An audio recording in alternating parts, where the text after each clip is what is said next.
வணக்கம் நேயர்களே. மக்கள் மேடை நேரடி ஒளிபரப்பு நிகழ்ச்சியில் உங்களை சந்திப்பதில் மிக்க மகிழ்ச்சி.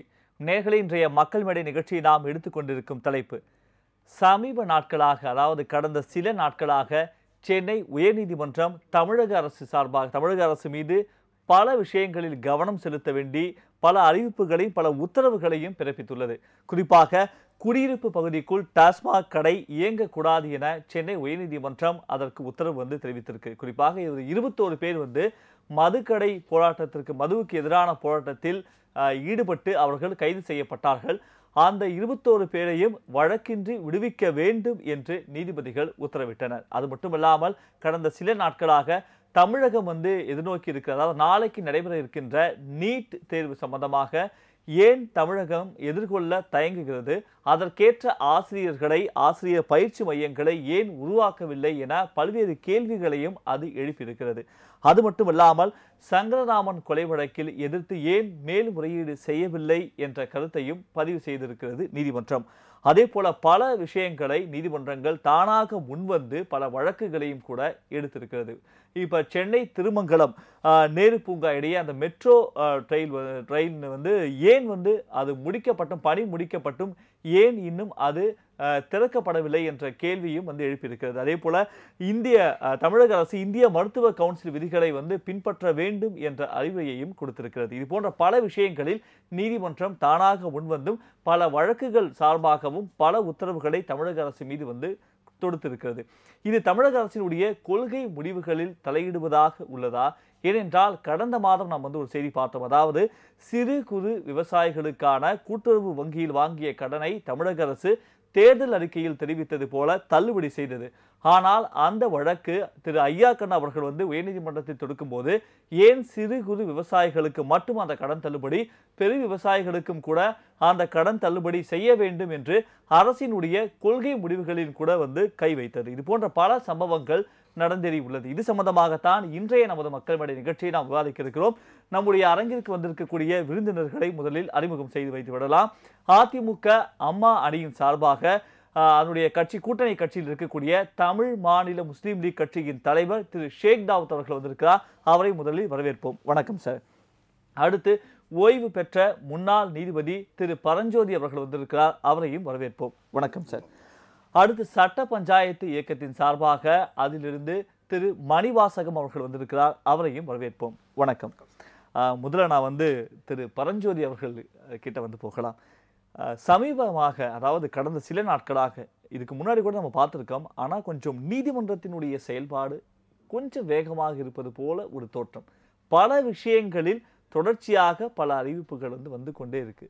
இதற்கு என்ன காரணம்? அதை பற்றி கொஞ்சம் சொல்லுங்க.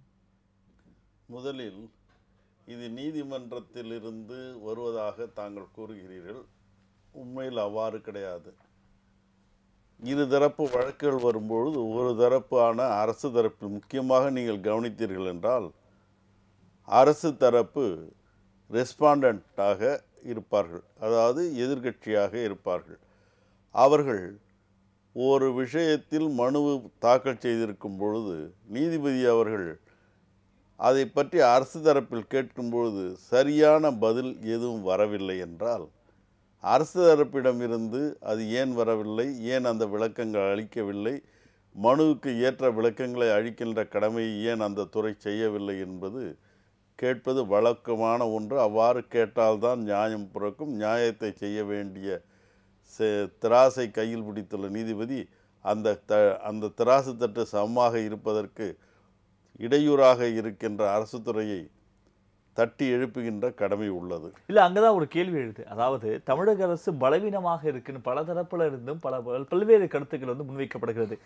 இதை ஒரு வாய்ப்பாக பயன்படுத்தி இப்ப நீதிமன்றம் இதுல பல உத்தரவுகளை பிறப்பிக்கும் போது, அந்த வழக்கின் சார்பாக உத்தரவுகளை பிறப்பிக்கும் போது தமிழக அரசு உண்மையாகவே பலமாக இருக்கோ, நீதிமன்றம் தன்னுடைய சாட்டையை சுழற்றுகிறதா அப்படின்னு ஒரு மற்றொரு கேள்வி. அரசு பலமாக இருக்கிறதா அல்லது அரசு பலமின்றி தொய்வில் இருக்கிறதா என்பது பற்றியெல்லாம் நீதிமன்றம் கவலைப்படுவதில்லை.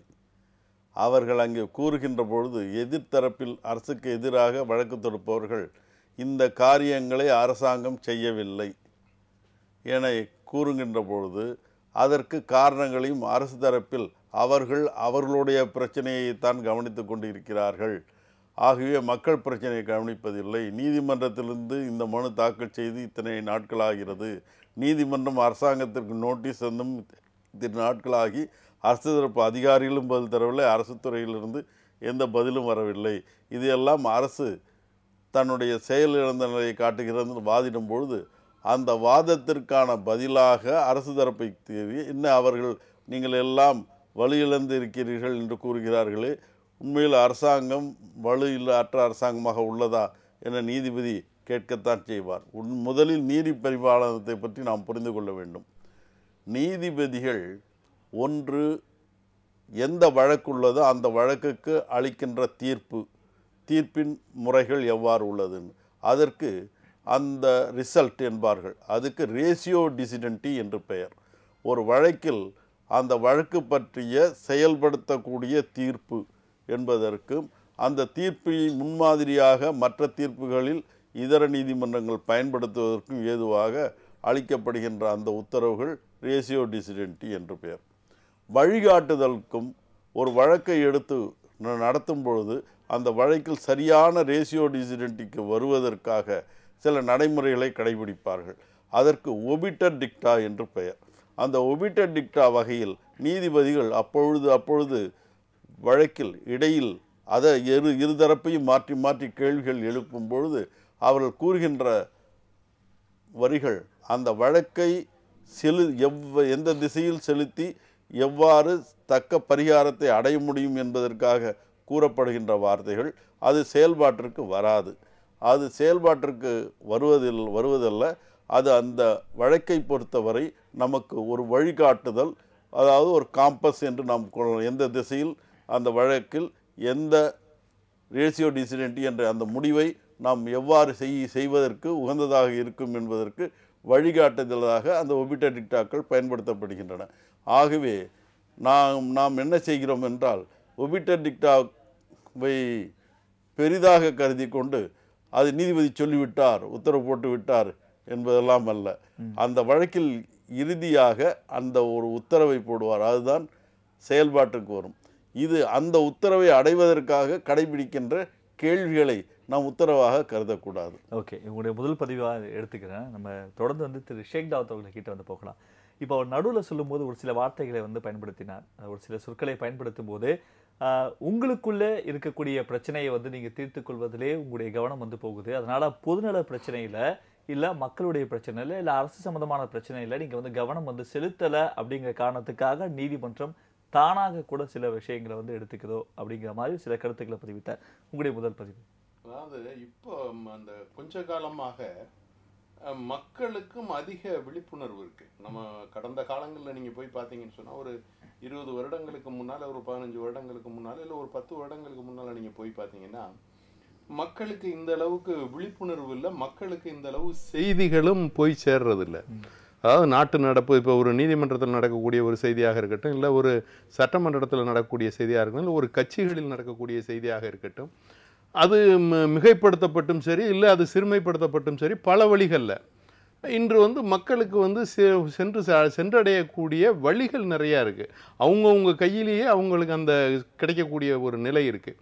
அதனால் அது சரியா தப்பாங்கிறதையெல்லாம் தாண்டி உணர்வு பூர்வமாகவும் விழிப்புணர்வு அடைந்தது மூலமாகவும் இப்போ நிறையா இந்த பொதுநல வழக்குகள் நிறையா வரும். அந்த பொதுநல வழக்குகள் நீங்கள் கூட பார்த்துருப்பீங்க, நிறையா நீதிமன்றங்கள் ஆரம்பத்திலே இதெல்லாம் பொதுநல வழக்கில் விளம்பரத்துக்காக நீங்கள் போடுறீங்கன்னு சொல்லிட்டு தள்ளுபடி பண்ணுறதெல்லாம் உண்டு.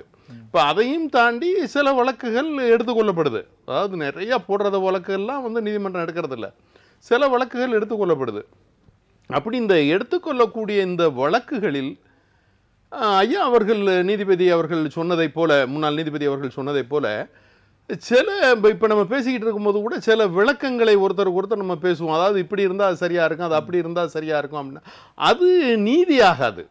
அது நம்ம பேசுறதுக்காக அந்த ஒரு முறை வழிவகுத்து கொடுக்குறது. எப்போ ஏன் இதை செய்யாமல் இருக்கீங்க, இப்படி செஞ்சிருந்தா சரியா இருக்குமே, அதனால தானே இந்த கம்ப்ளைண்ட் வருது அப்படின்னு நம்ம பேச போகும்போது அதை நம்ம நீதியாக நீதிபதி சொல்லிவிட்டார், நீதிமன்றத்தில் சொல்லிவிட்டார். அதனால ஒரு சில வழக்குகள்ல அப்படி எடுத்துக்கொண்டா பரவாயில்ல, தொடர்ச்சியாக எல்லா வழக்குகள்லையுமே பல வழக்குகள்ல ஏன் அது கரெக்ட், அது உண்மைதானே. ஏன் அப்படின்னு கேட்டீங்கன்னா நீங்கள் வந்து இந்த நீதிமன்றத்தை நம்ம பார்க்கணும், மக்களுக்கு புரியறதுக்காக இதை பேசுகிறீங்க, அதனால் நானுமே அதை விளக்கமாக சொல்கிறேன். நீதிமன்றம் என்பது என்ன அப்படின்னா சட்டத்தை பாதுகாக்கக்கூடியது, சட்டத்தை ஏற்றுற இடம் இல்லை. சட்டமன்றது என்ன அப்படின்னு கேட்டால் சட்டத்தை ஏற்றக்கூடியது. மக்களுக்கு எது நலன் பயக்கக்கூடிய சட்டமோ அதை சட்டமன்றம் ஏற்றும். அந்த சட்டமன்றம் இயற்றிய சட்டத்தை பாதுகாப்பது நீதிமன்றம். அப்போ இந்த சட்டத்துக்கு உட்பட்டு அந்த சட்டத்துக்குள்ளே என்ன இருக்கோ அதுக்கு தான் அவங்க செயல்படுவாங்க. இப்போ இந்த பொதுநல வழக்குகளை எல்லாம் அவங்க எடுத்து விசாரிக்கின்ற போது அது சட்டத்துக்கு உட்பட்டு இருக்கா, சட்டத்துக்கு உட்படாமல் இருக்கா, ஏன் இப்படி டிலே ஆகுதுங்கிறத ஒரு கேட்க வேண்டிய சூழல் இன்னைக்கு நீதிமன்றங்களுக்கு ஏற்பட்டு. நேரடியா சொன்னாரு, நான் நேரடியா அந்த கேள்வி கேட்டேன். நீங்க அப்படியே கொஞ்சம் வந்து அப்படியே இல்ல நான் அது இருக்கு, உங்களுக்குள்ள இருக்கக்கூடிய பிரச்சனையை நீங்க தீர்ப்பதற்கே நேரம் வந்து சரியாக இருப்பது இல்ல. இது நம்ம அது அப்படி இல்ல, நீங்க அத நீங்க அப்படி நீங்க இல்ல அப்படி நீங்க அரசு அப்படின்னு இல்ல நீங்க அப்படி சொல்ல முடியாது. நீங்க அப்படி சொன்னீங்கன்னா இன்னைக்கு கூட ஒரு நீதியரசர், முன்னாள் நீதியரசருடைய ஒரு அவருடைய டிபேட்டை ஒன்று நான் பார்த்தேன். அதில் அவர் கருத்து சொல்றாரு என்ன அப்படின்னா, பல நீதிபதிகளுக்கு உள்ளே முரண்பட்ட கருத்துக்களை சொல்றாங்க. இப்ப இந்த நீட்ல கூட பாத்தீங்கன்னா 2 நீதிபதிகள் 2 முரண்பட்ட கருத்து, ஆனா 3வது நீதிபதி போகணுங்கிறாங்க. அப்ப இப்படி மொத்தம் 47 52 நீதிபதிகள் இப்ப ஹைகோர்ட்ல இருக்காங்கன்னா இந்த 52 நீதிபதிகளுக்கு 52 கருத்து இருக்கு. அப்ப நம்ம உடனே இங்க வெளியில இருந்து நம்ம சொல்லக்கூடாது உங்களுக்குள்ளே இவ்வளவு முரண்பாடு இருக்கே, நீங்க அதை சரி பண்ணிக்கிட்டு வாங்கன்னு பேசக்கூடாது. அதே மாதிரி அரசியல் தலைவர்களுக்கு மத்தியில 1000 வேறுபாடுகள் ஒரு கட்சிக்குள்ள, பல அதாவது 1.5 கோடி தொண்டர்கள், அதுக்கு பல தலைவர்கள், பல மாவட்டம் வாரியாக பல பேருக்கு பல கருத்து இருக்கு, மக்களுக்கு வந்து பல கருத்து இருக்கு. அப்ப இந்த கருத்தெல்லாம் உங்களுக்கு நீங்க சரி பண்ணிக்கிட்டு எங்கள்கிட்ட வாங்கன்னு யாரும் சொல்ல முடியாது. அது வந்து எப்பவும் போல உள்ளது, எப்பவும் போல பேசுவாங்க, எப்பவும் போல சொல்லுவாங்க. அவங்கவுங்க கருத்தை முன்னிலைப்படுத்துறதுக்கு இது ஜனநாயக நாடு, ஜனநாயக முறைப்படி அவங்கவுங்க கருத்தை சொல்லுவாங்க. ஆனால் கடைசியாக எல்லாமே சட்டப்படி நடக்குதாங்கிறது தான் பார்க்கணும். சட்டமன்றம் இயற்றிய சட்டத்துக்கு உட்பட்டு, ஏன்னா நம்ம வந்து சட்டத்தின் ஆட்சியில் இருக்கோம். இப்போ நீதிமன்றமும் எது அந்த சட்டத்தை பாதுகாக்கிறதுக்கு இருக்கு. அதனால வழக்காடுவதற்கு உதவியாக தோதாக எழுகின்ற பிரச்சனைகளுக்கு இப்படி செஞ்சிருக்கலாம், அப்படி செஞ்சிருக்கலாம்ங்கிற அந்த கருத்துக்களை கூட நம்ம வந்து அவர் வந்து நீதி வழங்கி விட்டார்னு சொல்ல முடியாது. அதே மாதிரி வழங்குகின்ற அந்த நீதிகள்லாம் சரியில்லை, அதுக்கு மேலேயும் போகலாம். ஏன்னா பல டயர் இருக்கு அதுல. ஃபர்ஸ்ட் ஸ்டெப், செகண்ட் ஸ்டெப், அதாவது 1 நீதிபதி, 2 நீதிபதி, 3 நீதிபதி, 7 நீதிபதி, 8 நீதிபதி வரைக்கும் போறாங்க. அரசியல் சாசன பெஞ்ச் வரைக்கும் போறாங்க. அப்ப அதனால இதுல நம்ம வந்து அதை வந்து ஒரு பெரிய நிலையாக எடுத்துக்கொள்ளாமல் அதை சரி பண்ணுவது அப்படிங்கிறது எல்லாருடைய நோக்கமும். இப்ப நீதிபதிகளுடைய நோக்கமும் சரி, சட்டத்துறையை சார்ந்த வல்லுநர்கள் நோக்கமும் சரி, மக்களுடைய கருத்தும் சரி. ஒருத்தருக்கு வந்து பொதுநல வழக்கு தொடுக்கிறாருன்னா அந்த பொதுநல வழக்கு தொடுத்தவருடைய நிலையும் என்னன்னா இது ஏன் நடக்கலைங்கிறது அவருடைய ஆதங்கம். அப்ப இதையெல்லாம் சரி பண்ண வேண்டியது எது அப்படின்னு கேட்டீங்கன்னா இந்த ஜனநாயக முறைப்படி தேர்ந்தெடுக்கப்பட்ட நிர்வாகங்கள் தான். அதுல சட்டத்துறையும் வர்றதுனால நீதிபதிகள் அவங்க கருத்தை தெரிவிக்கிறாங்க. உங்களுடைய முதல் பதிவுக்கு நன்றி. நான் வந்து சட்ட பஞ்சாயத்து இயக்கத்துல இருந்து திரு மணிவாசகம் அவர்கிட்ட வந்து கேட்கலாம், நீங்க எப்படி பாக்குறீங்க? அதாவது முதல்ல நம்ம யோசிக்கணும், முதல்ல அரசாங்கம் ஒரு முறையாக இயங்குறத நீதிமன்றம் தன்னிச்சையானது, அது நிச்சயம் அது கண்காணிக்கும். ஏதாவது ஒரு விஷயங்களில் அரசாங்கம் வந்து நடவடிக்கை எடுக்கிறதுலையோ திட்டங்கள் நிறைவேற்றுறதுலையோ மக்களுக்கு சென்று சேர வேண்டிய அத்தியாவசிய தேவைகள் குறைவாக இருக்கும்போதோ நீதிமன்றம் தன்னிச்சையாக முடிவெடுக்கிறது மட்டும் இல்லாமல் பொதுநல வழக்கு எடுத்துக்கொண்டு வரவங்கிட்ட என்ன கேட்கும்னா, அரசாங்கம் நீங்கள் இதுக்கு என்ன விளக்கம் சொல்கிறீங்க, அவங்க இந்த நடவடிக்கை ஏன் தாமதமாச்சு, இந்த பாலம் திறக்கிறதுலையோ இந்த கட்டணம் கட்டுறதுலையோ நீங்கள் ஏன் அரசாங்கம் இன்னும் தாமதப்படுத்துறீங்கன்னு அரசாங்கத்திட்ட கோரிக்கை வைப்பாங்க.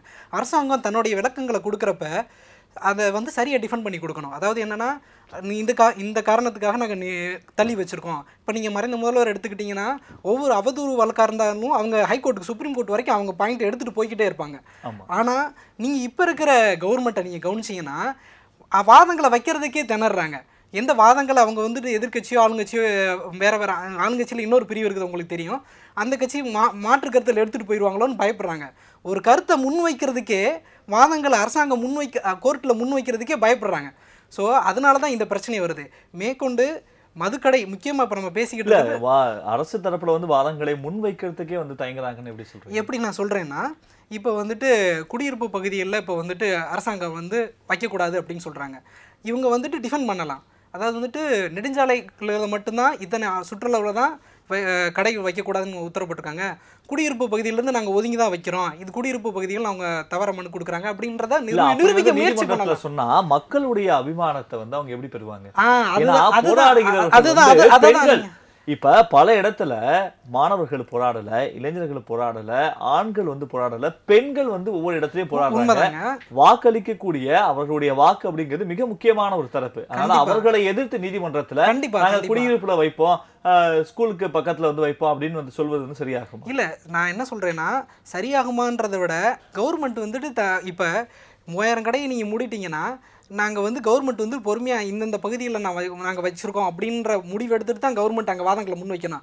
இவங்க என்ன பண்றாங்கன்னா, கவர்மெண்ட் அவசரமா குடியிருப்பு பகுதியில் கடையை திறக்கிறதுனால தான் அவங்க வாதங்களை முன் வைக்கிறதுக்கு பயப்படுறாங்க. ஒரே நேரத்தில் கடையும் வேகமாக திறந்தாகணும், மக்கள் அபிமானத்தையும் இழந்துடக்கூடாது. இந்த 2 விதமான இன்ஸ்டெபிலிட்டியில தான் இந்த அரசாங்கம் வந்து கருத்துக்களை முன் வைக்கிறதுல டிலே பண்ணுது. ஓகே, அது மட்டும் இல்லாம அவங்க வந்து குடியிருப்பு பகுதியில எவ்வளவு மதுக்கடைகள் இருக்கு அப்படிங்கிற அந்த எண்ணிக்கையை வந்து கேட்டிருக்காங்க. அது கூட வந்து தெளிவாக இல்லை அப்படிங்கிற அடிப்படையில கேட்டிருக்காங்க நீதிமன்றம் கூட. ஆனா இது போன்ற விஷயத்தை நீங்க சொல்றீங்க. இது நீங்க மதுக்கடைன்னு மட்டும் ஒன்று எடுத்துக்கிற வேணாம். சில நேரங்களில் வந்துட்டு நீதிமன்றங்கள் வந்துட்டு உள்ளாட்சி தேர்தல் நடக்கிறதா இருக்கட்டும், அது வந்துட்டு அரசாங்கம் டிலே பண்ணுறப்ப வந்துட்டு ஏன் நடத்தலை அப்படிங்கன்னு அவங்க கேட்குறாங்க. அரசாங்கத்துக்கு என்ன பயனா, சின்ன இல்லைன்னு போய் அங்கே போய் கோர்ட்டில் போய் சொல்ல முடியாது. ஏன்னா நம்மளுடைய குடியுரிமைப்படி, நம்மளுடைய ஜனநாயக முறைப்படி உள்ளாட்சி தேர்தல் நடந்தாகணும், அதுதான் முறை. ஆனால் அதை நடத்துறதுக்கு ஸ்டேட் கவர்மெண்ட் தயங்குது இல்லை, சின்ன இருக்குன்னு. ஆனால் அந்த சின்ன வைக்கிறது, இந்த சின்ன தான் பிரச்சனைங்கிறத எடுத்துக்கொண்டு போய் சொல்ல முடியல அவங்களால. என்ன காரணம், நாங்கள் ஜூலைக்குள்ளே நடத்திடுவோம், மேக்குள்ளே நடத்திடுவோம்னு தள்ளி போட்டுக்கிட்டே போயிட்டு இருக்காங்க. என்னை கேட்டால் ஒரு நீதிமன்றம் தன்னோட கடமையை சரியாக தான் செஞ்சுக்கிட்டு இருக்கு. அரசாங்கம் அவசரப்பட்டு முடிவு எடுக்கிறதுனாலையும், தவறான வாதங்களை முன் வச்சா மக்கள் அபிமானம் போயிருங்கிற பயத்தினாலையும் முன்னுக்கு பின்னா முரணா பேசுகிறாங்க. டைம் கேட்குறாங்க, இல்லை சரிதாங்கிறாங்க, இல்லை வேண்டாங்கிறாங்க. ஒரு முடிவு தவறோ சரியோ அரசாங்கம் ஒரு முடிவை எடுத்துக்கொண்டு போகணும். அதுதான் நீதிமன்றமும் எதிர்பார்க்கும். அவங்க எந்த மருத்துவர்களுடைய போராட்டத்துல கூட பேச்சுவார்த்தை வந்து ஏன் வந்து நீங்க நடத்தல, ஏன் சுமூகமா முடிக்க முடியல, நீங்க ஏன் அந்த பேச்சுவார்த்தையில முடிவு எட்டப்படலை அப்படின்னா அவர்கள் மீது வந்து எஸ்மா சட்டம் வந்து பாயலாம் அப்படிங்கிற அடிப்படையில வந்து சொல்லியிருக்காங்க. அப்படி நீங்க சொல்றது பார்த்தா ஒரு பலவீனமான அரசு வந்து தொடர்ந்து இருக்கு, அதனாலதான் நீதிமன்றம் இது போல விஷயங்களை முன்வைக்குது அப்படின்னு வந்து எடுத்துக்கலாமா? இது பலவீனமான அரசாங்கங்கிறது வந்துட்டு நீதிபதியோட பார்வையில தான் என்னை கேட்ட இருக்கு. ஏன்னா அவர் வந்துட்டு ஒரு நீதிபதி வந்துட்டு அந்த நடைபெற இப்போ நடக்கிற சூழ்நிலைகள் எல்லாத்தையுமே கவனத்தில் வைப்பாங்க. ஏன்னா வந்துட்டு ஒரு காவேரி இஷ்யூவாக இருக்கட்டும், அவங்க வந்துட்டு பார்த்துக்கிட்டு இருக்காங்க. கர்நாடகாவில் இருக்கட்டும், தமிழ்நாடாக இருக்கட்டும், அவங்க என்ன மோதுது, அங்கே என்ன வன்முறை நடக்குது அப்படிங்கிறத நீதிபதிகள் பார்த்துக்கிட்டு இருப்பாங்க. அதை கவர்மெண்ட்டோ எதிர்கட்சி வாதங்களோ எதுவுமே எடுத்துகிட்டு போகலாட்டியும் நீதிமன்றங்கள் கேட்குற கேள்வி, போராட்டம் நடக்கிறப்ப நீங்கள் என்ன பண்ணுனீங்க, அது அரசாங்கம் ஸ்ட்ராங்கான கவர்மெண்ட்டாக இருந்தாலும் அங்கே கேள்வி வைக்கும். அதில் வந்து மாட்டுக்கிறதுல நீதிமன்றம் வந்து தன்னிச்சையாக சில நேரம் செயல்படுது, சில நேரம் சுற்றுப்புற சூழ்நிலையும் கவனித்து தான் செயல்படுது. அதுதான் இந்த நடக்கிற போராட்டங்களில் கவனித்து சில நேரம் தன்னிச்சையான முடிவு எடுக்குது. அது சரியும் கூட. நீங்கள் ஜல்லிக்கட்டு திருத்த சட்டமே நீங்கள் ஆர் பானுமதிங்கிற ஒரு நீதிபதி, இப்போ உச்சநீதிமன்ற நீதிபதி இருக்காங்க, அவங்க கொண்டு வந்த வழிகாட்டுதல்லாம் நீங்கள் ஜல்லிக்கட்டை திருத்தி காளைகளை வந்து முறைப்படுத்துங்க, இந்த சட்ட திருத்தங்களை முறைப்படுத்துங்க, காளைகளை பாதுகாக்கிறதுக்கு நடவடிக்கை எடுங்கன்னு சொல்லிட்டு சட்ட திருத்தத்தை அவங்க தான் முன் வைக்கிறாங்க. சட்டமன்றம் உருவாக்குற சட்டத்தை பாதுகாக்கிறது மட்டும் நீதிபதியோட வேலை இல்லை.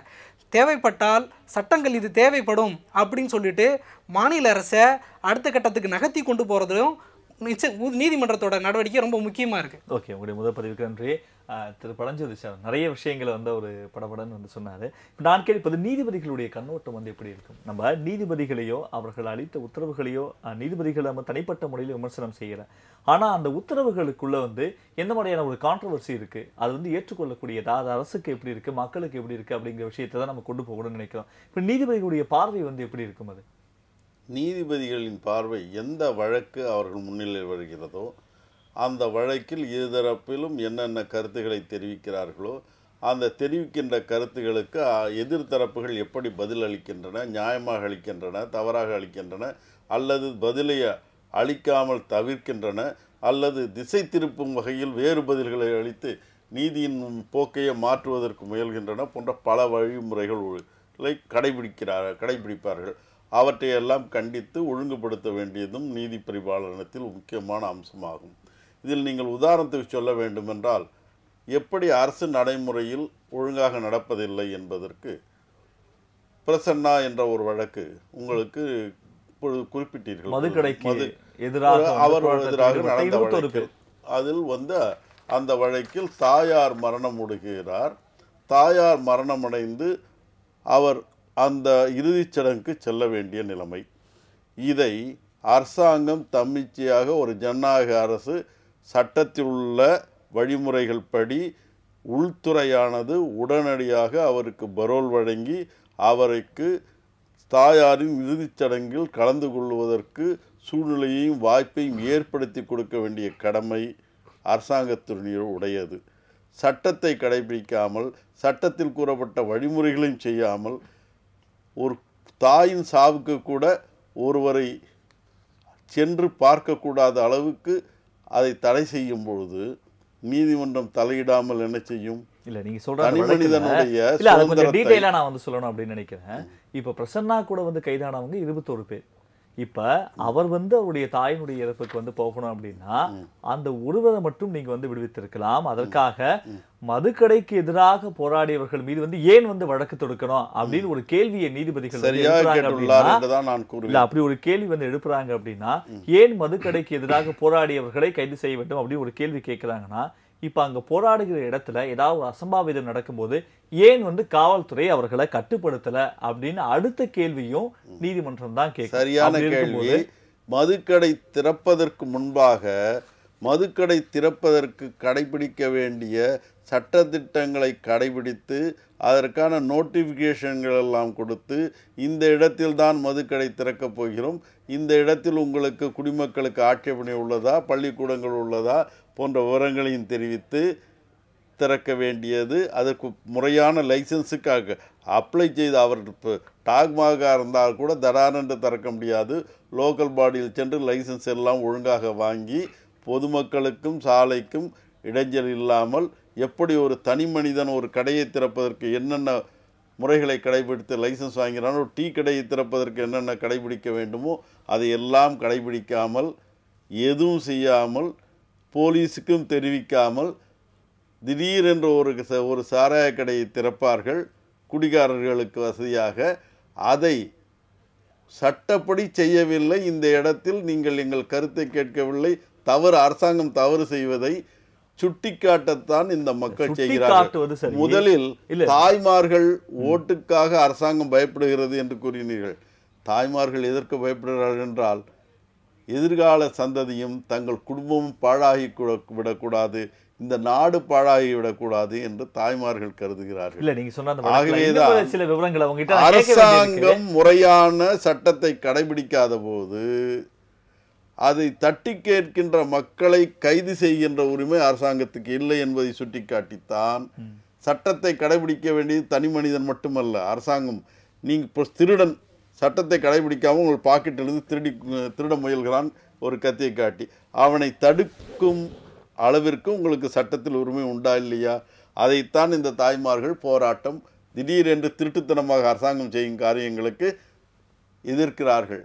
ஆகவே போலீஸ் துறையானது முதலில் எந்த ஒரு நடைமுறையும் கடைபிடிக்காமல் டாக்மார்க் கடைக்கு திறக்கின்ற அதிகாரிகள் மீது வழக்கு போட்டு அவர்களை கைது செய்ய வேண்டுமா? லோக்கல் பாடிஸ் அவர்கள் லைசன்ஸ் பெறாமல் ஆரம்பிக்கின்ற அந்த கடையில் மீது நடவடிக்கை எடுக்க வேண்டுமா?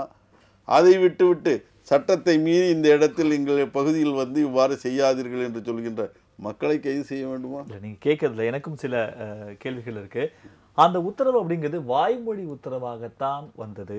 அது வந்து ஒரு ரிட்டர்ன் வந்து ஒரு உத்தரவா அவர்களுக்கு வந்து பிறப்பிக்கப்படல அப்படிங்கிற அந்த கேள்வி வந்து அங்க எழுப்பப்பட்டது. வாய்மொழி உத்தரவு அப்படிங்கிறது இந்த ஒரு வழக்குல நம்ம எடுத்துக்கிட்டோம் அப்படின்னா எல்லாவற்றுக்கும் அந்த வாய்மொழி உத்தரவாக நான் சொல்லிட்டேன், நீங்க ரிலீஸ் பண்ணிடுங்க, நீங்க வந்து அவர் வெளியில் விட்டுடுங்க அப்படிங்கிற அந்த வாய்மொழி உத்தரவு வந்து சரியாக இருக்குமா? அதுதான் கூறுகிறேன். வாய்மொழி உத்தரவை நீதிபதிகள் வழிகாட்டுதலை தெரிவிக்கிறார்கள். அது ஒபிட்டர் டிக்டா என்று முன்பே தெரிவித்தது. சட்டத்தில் நீதி பரிபாலனத்தில் அனுமதிக்கப்பட்ட பகுதி தான் அது. அதை முன்பே நீங்கள் கடைபிடித்து விட்டால் அந்த பிரச்சனையும் அந்த வழக்கில் அரசாங்கத்திற்கு எதிரான, அரசாங்கத்திற்கு பாதிப்பை ஏற்படுத்தக்கூடிய அல்லது அதர் மாற்று தரப்பை பாதிப்பு ஏற்படுத்தக்கூடிய ஒரு உத்தரவை நீதிமன்றம் பிறப்பிக்க வேண்டிய அவசியத்தை தவிர்க்கலாம். அதற்காக உதாரணத்துக்கு சொல்லுகிறேன், உங்களுக்கு இந்த தண்டனை அளிக்க வேண்டிய சூழ்நிலை உள்ளது, நீங்கள் இந்த தவறுகளை திருத்திக் கொண்டால் அந்த தண்டனையிலிருந்து நீங்கள் வெளிவரலாம், இவ்வாறு உள்ள குறைபாடுகள் உள்ளது என்றால் திருத்திக் கொள்வதற்கு ஒரு வாய்ப்பு அரசாங்கத்திற்கு உள்ளது. ஆகவே இந்த நிலையில் அரசாங்கம் முன்கூட்டி பின்னால் உத்தரவால் வருகின்ற பாதிப்பிலிருந்து தன்னை காப்பாற்றிக் கொள்ள காட்டுகின்ற வழிமுறையை அல்லாமல் அதை தவறான கண்ணோட்டத்தில் பார்க்கக்கூடாது. இல்ல நீதிபதிகளே வந்து இப்படி நீதிமன்றமே வந்து சொல்லலாமா, அதாவது போராடுகிற மக்கள் வந்து நீங்க எப்படி வேணா போராடலாம், எந்த அடிப்படையில வேணா போராடலாம், ஆனா இப்ப அரசு ஒரு தவறு செஞ்சுச்சு அப்படின்னா நீங்க அதை கேள்வி கேட்கும் போது அதற்கான அதிகாரம் மக்களுக்கு இருக்கு, நான் இல்லைன்னு சொல்லல. ஆனா அதே சமயத்துல அவர்களுடைய போராட்டம் வந்து எந்த அடிப்படையில் இருக்கணும், எந்த வரையறைக்குள்ள இருக்கணும், எப்ப வந்து கைது செய்யப்படணும், எப்ப வந்து கைது செய்யப்படக்கூடாது என்பது வந்து தெரியும். மக்களை வந்து போராட்டங்களுக்கு தூண்டுவது போல நீதிமன்றத்தினுடைய நான் உங்களுக்கு சுட்டி காட்டினேன். ஒரு சாலையில் நடந்து செல்கின்ற உங்களிடம் அராஜகமாக திடீரென்று ஒரு போலீஸ்காரன் நடந்து கொள்கிறார் என்றால் குடிமகனுக்கு அந்த போலீஸ்காரனே கைது செய்கின்ற அதிகாரம் உள்ளது சட்டத்தில், மறந்து விடாதீர்கள். நம்ம தொடர்ந்து பேசலாம். ஆகவே ஒழுங்காக சட்டத்தை கடைபிடிக்காமல் குறுக்கு வழியும் திட்டுத்தனத்தையும் மாற்று வழிகளையும் அரசு அதிகாரிகள் இந்த சாராய கடைகளை திறப்பதற்கு காட்டும் பொழுது அதை நியாயமாக எதிர்க்கின்ற மக்கள் அதை எதிர்க்கத்தான் செய்வார்கள். அது தவறு என கூறும்பொழுது அங்கே தவறு செய்தது முதலில் அரசாங்கம் தான். பெருவாரியான மக்களுடைய சார்பாக நீதிமன்றம் அந்த கேள்விகளை எழுப்புகிறது, சட்டப்படியான கேள்விகளை எழுப்புகிறது. ஓகே, திரு ஷேக் தாவூத் வந்து நிறைய விஷயங்களை வந்து முன்வைச்சார். அதாவது அவங்க 2 பேரும் முன்வைத்த விஷயங்கள் என்ன அப்படின்னா, அரசு வந்து சில விஷயங்களை கவனம் செலுத்தலை, அரசு வந்து மக்களை பற்றி யோசிக்கலை, இந்த மாதிரி விஷயத்துல கொஞ்சம் முன்னெச்சரிக்கையா இருந்திருக்கலாம், நீங்க தவறவிட்ட வாய்ப்புகளை நீதிமன்றம் கேள்வியா கேட்குது அப்படின்னு சொல்றாங்க. அதாவது இதில் என்ன அப்படின்னு கேட்டிங்கன்னா, சட்டப்பூர்வமாக ஒவ்வொரு இப்போ நம்ம வந்து இப்போ குறிப்பாக டாஸ்மார்க்கை பற்றி தான் பேசிகிட்டு இருக்கோம். பொதுவாகவே எந்த ஒரு பிரச்சனைகளாக இருந்தாலும் அதை நடத்துவதற்கு சில வழிகாட்டுதல் இருக்குது. ஒரு டாஸ்மார்க் கடையை திறக்கணும் அப்படின்னு சொன்னால் எங்கே திறக்கணும், எப்படிப்பட்ட இடத்துல திறக்கணுங்கிறது வழிகாட்டுதல் முறை இருக்குது அதில். அப்போ அந்த வழிகாட்டு முறையை அந்த அதிகாரிகள் கடைபிடிக்கணும். அரசுங்கிறது என்ன, அரசுனுடைய வழிகாட்டு முறையை எல்லாரும் அதாவது சரியாக கடைபிடிக்கணும். உத்தரவு இல்லாமல் இப்போ 3321 கடைகளை வந்து நெடுஞ்சாலை, மாநில நெடுஞ்சாலை, தேசிய நெடுஞ்சாலையில் வந்து மூடப்படுது அப்படின்னா, இப்போ அதற்கு மாற்றாக கடை வந்து இருக்கும்போது அரசினுடைய ஒப்புதல் இல்லாமல் அரசினிடம் வந்து கருத்து வந்து கேட்காமலா அதிகாரிகள் வந்து திறந்திருப்பாங்க. அதான் இந்த இடத்துல நம்ம இந்த இடத்துல ஒரு தவறை நம்ம பண்றோம். என்ன அப்படின்னு கேட்டீங்கன்னா, அரசுனுடைய கொள்கை முடிவு சாராய கடையை வந்து படிப்படியாக குறைக்கணுங்கிறது இப்போ சொல்லி 1000 கடையை குறைச்சிருக்காங்க.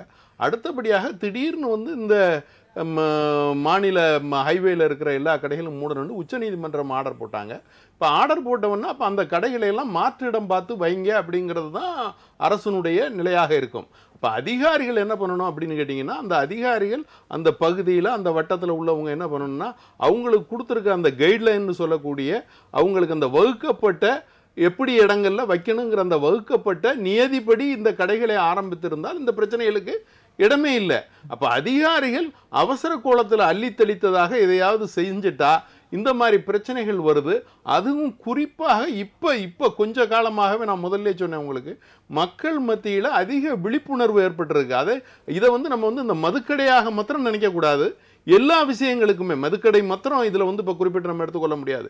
இப்போ நீங்கள் வந்து ரேஷன் கடைகளில் ரேஷன் பொருள்கள் கிடைக்கலைன்னா கூட உடனே ஆர்ப்பாட்டம். அதே மாதிரி எல்லா விஷயங்களுக்கும் இப்போ நீங்கள் இந்த மணல் குவாரிகள் பிரச்சனைகள் இருக்குது, அந்த மணல் குவாரிகள் பிரச்சனைகளுக்கும் போராட்டங்கள் நடக்குது. இப்போ நீங்கள் அதை பார்த்தீங்கன்னா, அரசு இப்போ மாண்புமிகு தமிழக முதல்வர் எடப்பாடி பழனிசாமி அவர்கள் கூட இப்போ இன்னைக்கு காலையில் நான் நினைக்கிறேன் அறிவிச்சிருக்காரு. அதாவது அரசே ஏற்று நடத்தும், இதுக்கப்புறம் 3 வருடங்களில் முழுமையாக மண்குவாரிகளை மூடும். அப்ப இது எல்லாமே அப்படிங்கிறது வந்து தீவிரப்படுத்தப்படும் அப்படிங்கறத அறிவிச்சிருக்காரு. அப்ப இது என்னன்னு கேட்டீங்கன்னா, இந்த நிலைகள் மக்கள் மத்தியில தீவிரம் அடைந்து மக்களுக்கு அந்த விழிப்புணர்வு அதிகமாகி எல்லா பிரச்சனையும் வரும்போது அதுக்கு தகுந்த மாதிரி அரசனுடைய சட்டத்திட்டங்களும் மாறுது. அப்ப இந்த பிரச்சனைகளுக்கு முதல்ல வந்து முற்றுப்புள்ளி வைக்க வேண்டியது எப்படி இருக்கு அப்படின்னு சொன்னா, அந்த வழிகாட்டு முறை முதல்ல இருக்கு. நான் உங்களிடம் ஒரு எளிமையான கேள்வி, அத்தனை அதிகாரிகள் வந்து ஒப்புதல் இல்லாம, அரசினுடைய ஒப்புதல் இல்லாம அந்த இடத்துல ஓபன் பண்றாங்க மதுக்கடைகள் அப்படின்னா, அரசு ஒரே ஒரு உத்தரவு, யாரும் வந்து புதிதாக மதுக்கடைகளை ஓபன் பண்ணாதீங்க, தமிழக அரசு சொல்லும் முறை அப்படின்னு ஒரு உத்தரவு போட்டா இந்த அதிகாரிகள் இப்படி செயல்படுவாங்க. இல்ல நீங்க நெறியாளர்களா இருந்து இந்த கேள்வியே தவறா கேக்குறீங்க. நான் உங்களுக்கு சொல்றேன், இந்த கடைகள் எல்லாம் ஆல்ரெடி திறக்கப்பட்டது. இப்ப புதுசா யாரும் கடையை திறக்க சொல்லல. அதாவது முதல்ல இருந்த கடைகளை ஹைவேல இருக்கிறத மூட சொன்னதுனால மாற்று இடத்துல வைக்கணும். அதே மாதிரி குடியிருப்பு பகுதிக்குள்ள சொல்றோம். நாம என்ன சொல்றோம்னா, முதல்ல இதுக்கு கைட்லைன் இருக்கு. அதாவது அது எங்கே வைக்கணுங்கிறதுக்கு வழிவகை செய்யப்பட்டிருக்கு. அதாவது கோயிலுக்கு பக்கத்தில் வைக்கக்கூடாது, மசூதிகளுக்கு பக்கத்தில் வைக்கக்கூடாது, ஆலயங்களுக்கு பக்கத்தில் வைக்கக்கூடாது, பள்ளிகளுக்கு பக்கத்தில் வைக்கக்கூடாது, மக்கள் குடியிருப்பு பகுதிகளில் வைக்கக்கூடாது. நாளைக்கு அப்ப அதை பார்த்து தான் 10 இடங்கள்ல குறைந்தபட்சம் 10 இடங்கள்ல மதுக்கடைக்கு எதிரான போராட்டங்கள், அதாவது புதிதாக திறக்கப்படுகின்ற மதுக்கடைக்கு எதிரான போராட்டங்கள் தவறா சொல்றீங்க. அது வந்து புதிதாக திறக்கப்படுறது இல்ல. நீங்க அது வந்து தெரியாது. புதிதாக திறக்கப்படுற கடை இல்ல, மாற்றப்படுகின்ற கடைகள். புதிதாக மாற்றப்படுகிற புதிதான கடைகள், மாற்றப்படுகின்ற கடைகள், அதாவது ஹைவேல இருந்து மாற்றப்படுகின்ற கடைகள், புதிய இடத்திற்கு மாற்றப்படுகின்ற கடைகள். அந்த புதிய இடம் வந்து வழிகாட்டு முறைப்படி சரியாக இருந்தால் இந்த பிரச்சனை வராதுங்கிறதா நீதிமன்றத்தினுடைய கூற்று. அதேதான் உங்களுக்கு வந்து தமிழக அரசினுடைய சட்டமும் அதான் சொல்லுது. தமிழக அரசினுடைய கொள்கை முடிவுல கொள்கை முடிவுகளும் இத வந்து நீங்க என்னன்னா நேரடியாக எப்படி கேட்க வர்றீங்க அப்படின்னா, இல்ல உங்களுடைய கேள்வி வந்து எப்படி இருக்குன்னா நேரடியாக நீங்க அதை வந்து முதல்வர்கிட்ட கேட்கறீங்க. ஏன்னா இதுக்கு வந்து கொள்கை இல்லாமல் இருந்தா தான் நீங்க முதல்வரை கேட்க முடியும். கொள்கை இருக்கு, வழிவகை செய்யப்பட்டிருக்கு. அந்த வழிவகைப்படி அதிகாரிகள் தான் செய்ய வேண்டும். அப்ப அதிகாரிகளை கூப்பிட்டு தான் நீதிமன்றம் வந்து அதுக்கு ஏன் விளக்கம் கேட்கறாங்கன்னா, அதிகாரிகளை கூப்பிட்டு ஏன் நீங்க அதுல செய்யல அப்படிங்கிறது. அப்ப உத்தரவு போடப்பட்டிருக்கு. இல்ல நீங்க இந்த நெடுஞ்சாலைகளில் மூடப்பட்ட கடைகளை புதிய இடத்தில் இந்த கட்டுப்பாடுகளோடு இந்த ஆல்ரெடி இருக்கு. அதாவது முதல்ல இருந்து அதுதான் திரும்ப உங்களுக்கு சொல்றேன். முதல்ல இருந்த கட்டுப்பாடுங்கிற அந்த கைட்லைன்ங்கிறது முதல்ல இருந்தே இருக்கு. இப்ப புதுசா முதல்வர் சொல்ல வேண்டியது இல்ல, புதுசா ஆர்டர் போட வேண்டியது இல்ல. மக்கள் தான் தேவையில்லாமல் இல்ல அதுவும் இல்ல. அதிகாரிகள் சரியாக கடைபிடிக்காததன் காரணமாக தான் இந்த பிரச்சனை போய்க்கிட்டு. தொடர்ந்து பேசலாம். ஒரு சின்ன பிரேக் அப்புறமா உங்ககிட்ட சொல்லிடுறேன். அதிகாரிகள் எப்பொழுது அரசாங்கத்தின் உத்தரவுகளை ஒழுங்காக கடைபிடிக்க மாட்டார்கள் என்றால், முன்பு நீதியரசர் நீங்கள் அரசாங்கம் பலவீனமாக உள்ளது என்று அந்த நிலையில் ஒருவர் பலவீனமாக ஆட்சியில் இருக்கும் பொழுது கீழே உள்ள பணியாட்கள் இப்படித்தான் நடந்து வருவார்கள். இதைத்தான் நீதிபதி அங்கே எடுத்துரைத்தாரே ஒழிய எந்த அரசாங்கத்தின் நேரடியாக தாக்குவதற்கல்ல. இப்பொழுது ஐயா அவர்கள் கூற்றுப்படியே என்ன தெரிகிறது, அரசு அதிகாரிகள் அரசாங்க வழிமுறைகளை ஒழுங்காக கடைபிடிக்கவில்லை என்றால் அது அரசாங்கத்தின் பலவீனத்தை காட்டுகிறது. தொடர்ந்து பேசலாம். அதுக்கு முன்னாடி ஏன்னா நீங்க சொல்வது அதிகாரிகள் தான் சொல்வதை கேட்கல, தான் சொல்வதற்கு அந்த இடத்துல வந்து சரியா பணிபுரியலன்னு ஆளும் கட்சியினுடைய சட்டமன்ற உறுப்பினர்களே வந்து ரோட்டில் அமர்ந்து போராடுகிற காட்சியை நாம் வந்து பார்த்து கொண்டு வருகிறோம். ஒரு சின்ன இடைவெளிக்கு பிறகு வந்து நம்ம தொடர்ந்து பேசலாம். நேர்களே, ஒரு சிறிய இடைவெளிக்கு பிறகு மக்கள் மேடை நிகழ்ச்சி தொடரும். மக்கள் மேடை நிகழ்ச்சி தொடர்கிறது. திரு மணிவாசகம், உங்களிடம் நான் கேட்க வரும்போது இது மாதிரி விஷயங்கள், அதாவது நீதிபதிகள் வந்து வழிகாட்டுறாங்க, நீதிமன்றம் வழிகாட்டுது, அரசுக்கு மக்களுக்கு எல்லாமே நம்ம எடுத்துக்கலாம். ஆனா அரசினுடைய கொள்கை முடிவுகளில் வந்து தலையிடுவதாக வந்து தோணலையா? அதாவது நீதிமன்றத்துக்கும் ஒரு வரைமுறை வந்து கண்டிப்பா. அதாவது வந்துட்டு குறிப்பா நீங்க சொல்லணும்னா, அரசாங்கம் வந்துட்டு நீங்க மறைந்த முதல்வர் ஜெயலலிதா இருக்கிறப்ப என்ன சொன்னாங்கன்னா, இது எங்களுடைய கொள்கை முடிவு, நாங்கள் மாநில சட்டமன்றத்தை நாங்கள் இங்கே தான் வைப்போம், இது கிடையாது அப்படின்னு சொல்லிட்டு எடுத்துகிட்டு போனாங்க. இப்போ ஓமந்தூரார் இருக்கிற இடத்துல வந்து சட்டமன்றம் கிடையாது அப்படின்னு சொன்ன உடனே நீதிபதிகள் என்ன சொன்னாங்க, அந்த கேஸில் அரசாங்கத்தோட கொள்கை முடிவு சரின்னு சொல்லிட்டு அதோட நிப்பாட்டிட்டாங்க. இன்னைக்கு அந்த ஹாஸ்பிட்டல்ல பல்நோக்கு மருத்துவமனையா அங்கே தொடங்கப்பட்ட அந்த ஓமந்தூரார் இடத்துல இருக்கக்கூடிய மருத்துவமனையில் இன்னைக்கு ஒரு ஃபேன் வசதி இல்லைன்னு ஒரு அம்மா வந்து அவருடைய மகளுக்கு தனியாக ஃபேன் வந்து வாங்கி கொண்டு போகிற அந்த காட்சியை நம்ம வந்து பார்த்துருக்கோம். அதாவது வந்துட்டு இது வந்துட்டு அரசாங்கம் தான் பதில் சொல்லணும். நான் வந்து இடையில அது சம்பந்தமாக நினைவூட்டுதலுக்காக நீ சொல்லு. அது கொள்கை முடிவுல இந்த மாதிரி அரசாங்கம் முடிவு எடுத்துட்டுனா அதை தாண்டி எதுவும் செய்ய மாட்டாங்க. இன்னொரு விஷயம் என்னன்னா, கொள்கை முடிவுங்கிறதுல வந்து பார்த்தீங்கன்னா தமிழ்நாடு கவர்மெண்ட் மது ஒழிப்புல வந்துட்டு ஒரு முடிவு வச்சுருக்காங்க. நாங்கள் 500 குறைப்போம் அப்படின்னு முடிவு பண்ணி வச்சுருக்காங்க. 500 இப்போ கொடுக்கப்பட்ட தீர்ப்புலையுமே நீதிபதி என்ன சொன்னார்னா, குடியிருப்பு பகுதியிலேருந்து தூக்குங்கன்னு சொன்னாரே தவிர மக்கள் நிறையா போராட்டம் பண்ணுறாங்க, நீங்கள் எல்லா மதுக்கடைகளையுமே மூடிடுங்க அப்படின்னு அவர் சொல்லலை. ஸோ அவர் சொன்னது என்னென்னா, அரசாங்கம் கொள்கை முடிவு எடுத்தால் கூட அந்த முடிவின்படி சரியாக வழிநடத்துதல் படி நீங்கள் போகணுங்கிறத அவங்க நீதிபதிகளோட விருப்பம். அதாவது நீங்கள் கொள்கை முடிவு எடுக்கிறீங்களோ, ஒரு சட்டம் கொண்டு வர்றீங்களோ, எந்த ஒரு முடிவாக இருந்தாலும் அந்த முடிவை தலைமையிலிருந்து கடைசி வேலை பணியாளர் வரைக்கும் அதை கரெக்டாக கொண்டு போகணுங்கிறதா நீதிபதிகளோட விருப்பம், அரசாங்கத்தோட விருப்பம், நீதிமன்றங்களோட தன்னிச்சையான விருப்பமும், சட்டத்தை காப்பாற்றுறதுக்கான நீதிமன்றத்தோட நடவடிக்கையும் அதுதான். இல்லை, கடந்த மாதம் வந்து சிறு குறு விவசாயிகளுடைய கடனை வந்து தள்ளுபடி பண்ணுறோம் அப்படின்னு தேர்தல் அறிக்கையில் அதிமுக அரசு வந்து கொடுத்துருந்தாங்க. அதுக்கேற்ற வகையில் பதவிக்கு வந்த உடனே முதல்ல கையெழுத்தாக்கவும் அது வந்து ஒரு 5700 கோடி நான் வந்து பண்ணுறேன் அப்படின்னு வந்து தள்ளுபடி வந்து பண்ணாங்க. ஆனால் ஐயா கண்ணு என்பவர் வந்து ஒரு வழக்கு வந்து தொடுக்கும்போது அந்த சிறு குறு விவசாயிகள் மட்டும்தான் விவசாயிகளா, பெரு விவசாயிகளுக்கும் நீங்கள் வந்து அந்த இடத்துல நீங்கள் கடனை வந்து தள்ளுபடி பண்ணணும், கூட்டுறவு வங்கியில் வாங்கின கடனை அப்படின்னு சொல்லும்போது அது அரசினுடைய கொள்கை முடிவாக இல்லை. ஏன்னா அவங்க வந்து ஒரு அஜெண்டா வந்து செட் பண்ணிட்டாங்க, தேர்தல் அறிக்கையில் கொடுத்துருக்காங்க. சிறு குறு விவசாயிகள் அப்படிங்கிற அடிப்படையில் ஒரு 5 ஏக்கர் கீழே இருப்பவங்களுக்கு அந்த இது வந்து கிடைப்பதற்கான சலுகை வந்து கிடைப்பதற்கான வழி வந்து ஏற்படுத்துகிறாங்க. இப்போ எல்லாருக்குமே கொடுக்கணும் அப்படின்னு சொல்லும்போது ஒரு ஃபினான்ஷியலாக அவங்க வந்து எப்படி இருப்பாங்க, அரசுக்கு வந்து பல மாறுபட்ட விஷயங்கள் வந்து இருக்குது அப்படிங்கிறதுல கருத்தில் கொள்ளாமல் அப்படி வந்து கொடுப்பது இல்லை அரசுடைய கொள்கை முடிவுகளை வந்து தலையிடுவதாக வந்து தோன்றலையா? நீங்கள் சொல்கிறது நல்ல விஷயம்தான். என்னென்னா பெரு விவசாயிகளுக்கு அவர் உத்தரவு போட்ட என்ன எங்களுக்கு கிடையாதா, பெரு விவசாயிகள் கிடையாதுன்னு சொன்ன உடனே நீதிபதி உத்தரவு போட்டது என்னமோ உண்மைதான், இந்த நீங்கள் எல்லாத்தையும் நீக்கிருங்க அப்படின்னு சொல்லிட்டு சொன்னது என்னமோ உண்மைதான். ஆனால் அதே நேரத்தில் வந்துட்டு சில நேரங்கள் நீதிபதிகள் ஒரு ஸ்டேட்மெண்ட் விளக்கங்களை மட்டும் முன்வைத்து ஒரு தீர்ப்பு கொடுப்பாங்க சில விஷயங்களில். சில நேரம் அந்த நீதிபதிகளுக்கு அரசாங்கம் வைக்கிற வாதங்கள் இருக்குது. அதாவது வந்துட்டு எங்களோட தேர்தல் அறிக்கைகளை கொடுக்கறது சிறு குறு விவசாயிகளுக்கு தான் நாங்கள் வைத்தோம், பெரு விவசாயிகளுக்கு கிடையாது அப்படின்னு அந்த வாதங்களை எடுத்துகிட்டு போகக்கூடிய ஒரு தலைமை இப்போ இல்லையோ அப்படின்னு ஒரு நினைக்க தோணுது. ஓகே, அதாவது நீங்கள் ஜெயலலிதா மாதிரி இந்த ஒரு தலைமை வந்து நாங்கள் வந்து அரசினுடைய கொள்கை முடிவு இதுதான் அப்படின்னு வந்து எடுத்து சொல்லக்கூடிய ஒரு தலைமை வந்து இப்போ கிடையாது அப்படின்னு நீங்கள் சொல்கிறீங்க அப்படின்னு கூட சொல்லலாம். இன்னொரு விஷயம் என்னென்னா இது ஒரு விதத்தில் நல்லதும் கூட தான். ஏன்னா இப்போ மறைந்த முதல்வர் ஜெயலலிதா வந்துட்டு ஒரு தீர்க்கமான முடிவு, அதில் தொடர்ந்து பயணிக்கிற விதம் வந்துட்டு வேறு லெவலில் இருக்கும். ஆனால் இந்த அரசாங்கம் இப்படி இருக்கிறதுனால மக்கள் தன்னுடைய சக்தியை திரட்டுறாங்க. இது ஒரு நல்ல ஒரு சந்தர்ப்பம்னு நினைக்கிறேன். மக்கள் வந்து ஒன்று சேர்வதற்கான, ஒன்று சேர்ந்து போராடுவதற்கான, அவர்களுடைய இலக்கை நோக்கி பயணிப்பதற்கான ஒரு வாய்ப்பை வந்து ஒரு நல்ல சந்தர்ப்பம். இதில் இனிமேல் இந்த இப்போ தற்போது இருக்கிற முதல்வர் எடப்பாடியார் என்ன பண்ணணும்னா அவங்க மத்தியில் ப்ரூவ் பண்ணணும், தன்னை நிலைநிறுத்திக்கிறணும்.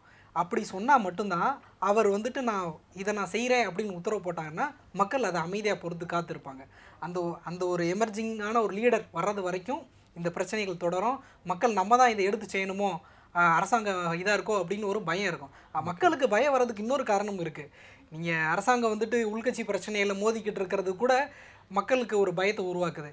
அதாவது அரசாங்கம் பலமாக இருக்கா பலவீனமாக இருக்காங்கிறது சாமானியனாக இருக்கிறவங்களுக்கு எந்த அளவுக்கு தெரியும்னு சொல்ல முடியாது. ஆனால் அவன் வந்துட்டு ஊடகங்கள் அவர் பார்க்குறாங்க, டெய்லி 2 பேர் மோதுறாங்க, நடைமுறை சிக்கல்களில் பார்க்குறாங்க, உள்ளாட்சி தேர்தல் ஏன் நடக்கலைன்னு பார்க்குறாங்க. இப்போ உங்கள் தெருவில் உள்ள பிரச்சனை நீங்கள் கவுன்சிலர்கிட்ட எடுத்துகிட்டு போகணுன்னு பார்த்தீங்கன்னா கவுன்சிலர் இருக்க மாட்டார், சிறப்பு அதிகாரி தான் இருப்பார்.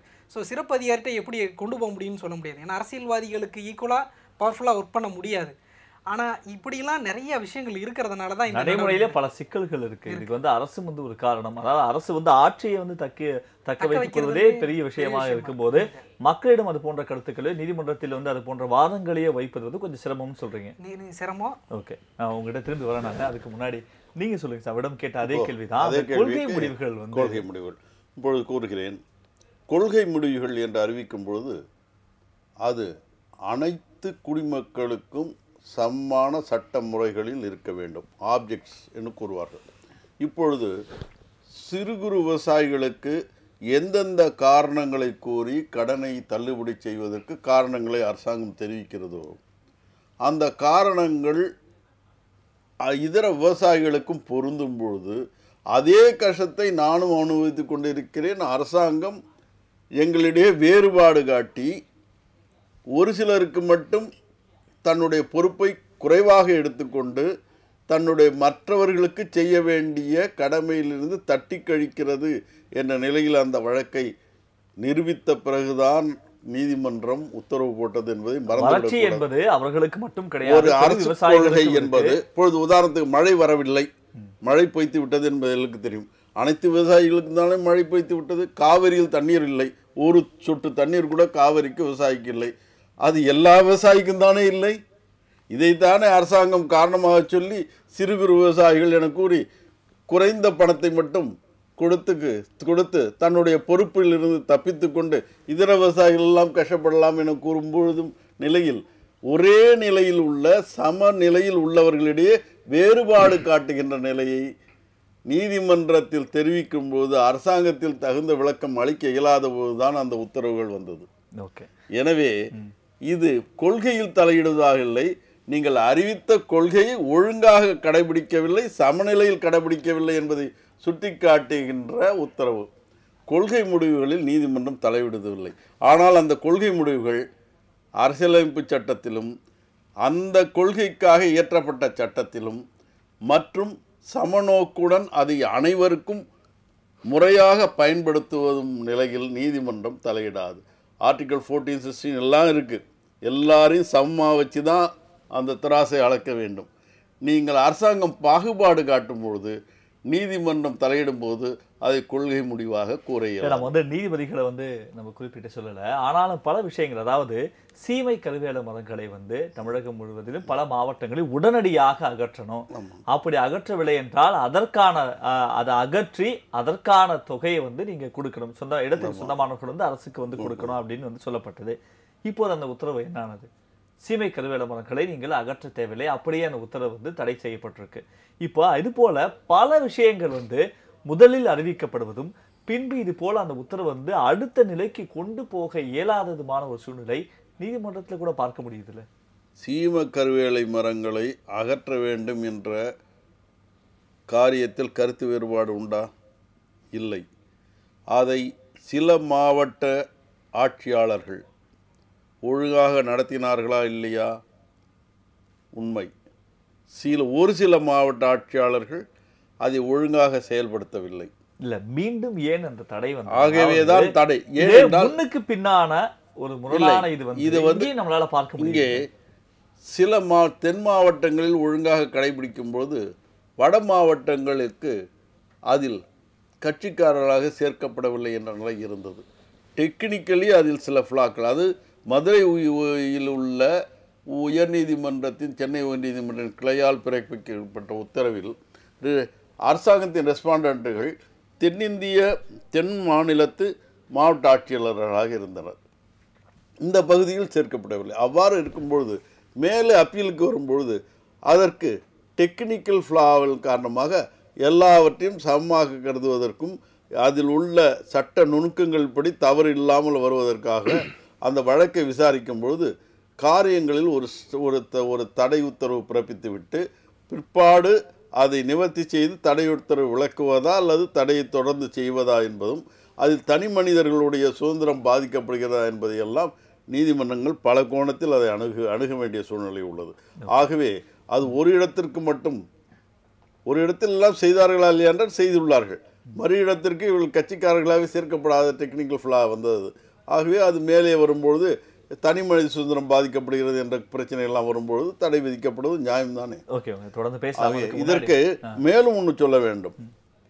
கொள்கை முடிவில் தலையிடுவதில்லை என்றது. உதாரணத்துக்கு நம் சங்கராச்சாரியார் கேஸ் வழக்கை எடுத்துக்கொள்வோம். என்ன ஆனது? அதில் தமிழக அரசு இன்று வரை மேல்முறையீடு போடவில்லை.